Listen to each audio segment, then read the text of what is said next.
আদম সুরত কি মিশা কথা? আল্লাহ সুরত যে আদম সুরত মিতা মিশা কথা। সূরাতিহি এটা হাদিস। ওয়ালাকাদ হালাকনাকুম সুম্মা সাওয়ারনাকুম, নিশ্চয়তে বানায় মানুষ, এটা কুরআন। সুবহানাল্লাহ বলেন। হাদিসেও প্রমাণ আছে, কোরআনেও প্রমাণ আছে। সংসারের চাপে পড়ে হারাম হালাল কত হাই, ঈশ্বরাত তোমার হইলে তুমিও তো খাইছো তাই। এখন আমি যদি দুজুকে যাই, এখন আমি যদি দুজুকে যাই, তুমি থাকবা কোন জায়গায়? আল্লাহ তোমায় খোঁজ দেখিয়া পড়ে গেলাম বিসন্ধায়। আরে মগার গরুর মগা আরেকটা কথা তো পড়ে আছে, হিরা তো বলি না।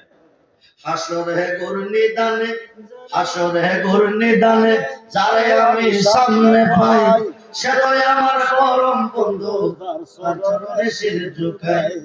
আসল কথা বলতে গেলে গো, ওই এখন আসল কথা আইতেছে। আসল কথা বলতে গেলে, সত্য কথা বলতে গেলে, সে তো বাবা রেজবি সাই। মানুষ দিয়া মানুষ বানাও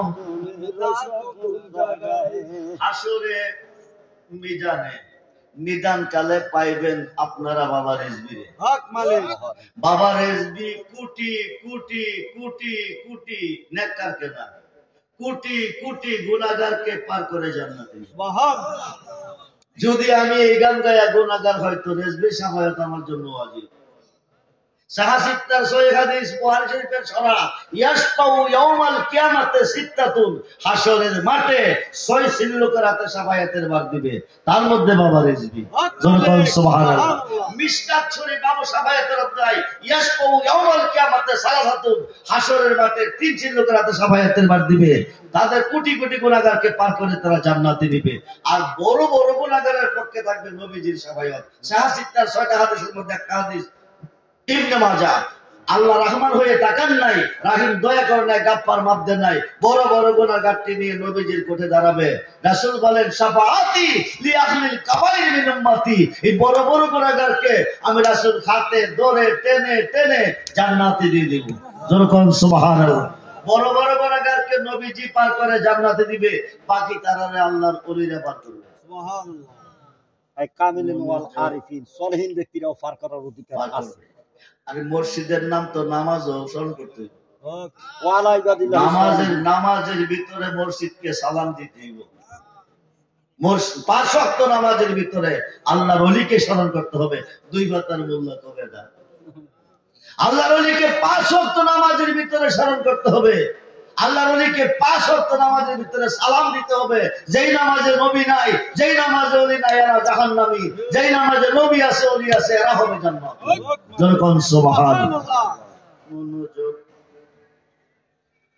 মুসা নবী গিয়া ডাকতে, আল্লাহ তুমি কই, আল্লাহ তুমি কই? ও আল্লাহ শোনো, আল্লাহ শোনো, তোমার বান্দি জানতে চেয়েছে তার গর্ভে কোনো সন্তান আসে কিনা, কোন সন্তান পাবে কিনা। আল্লাহ তো নাই। পাগলা মেয়েটার 3টা রুটি খাইছে, 3টা রুটি মেয়েটা দিয়ে দিছে। 3টা রুটি খাইয়া ডাক, 3টা রুটি খাইতেছে আর কইতেছে, মা 3টা রুটি তুই খাওয়াইলি, 3টা ছেলে পাইবি। জোরে কোন আল্লাহু আকবার। বন্ধুরে, মানুষ দিয়া মানুষ বানাইয়া, মানুষ দিয়া মানুষ বানাইয়া মানুষ রূপে খেলা করে চিনিগা মানুষ ধরে, তোরা চিনিগা মানুষ। আরে কিসে দিব তার তুলনা, কায়া দিনে প্রমাণ হয় না। আমরা কি গান হতে গাই না, ডকুমেন্ট ছাড়া গাই না। এই যিকরুল আমবিয়া মিনাল ইবাদাতি ওয়া যিকরুস সালিহিন কাফারাতুন, ফাতহুল কাবির কিতাবের 2য় খণ্ড 20 পৃষ্ঠার মধ্যে প্রমাণ।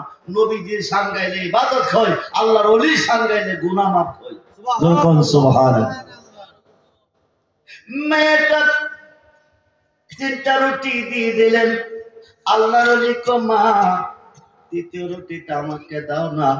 3টা রুটি যদি আমারে খাওয়াইতা, 3টা রুটি খাই আল্লাহর কাছে কইতাম, আল্লাহ তোমারে 3টা ছেলে দিত। সুবহানাল্লাহ। এবার 3টা রুটি খাইয়া ডাক দাও, আল্লাহ তুমি কই, তুমি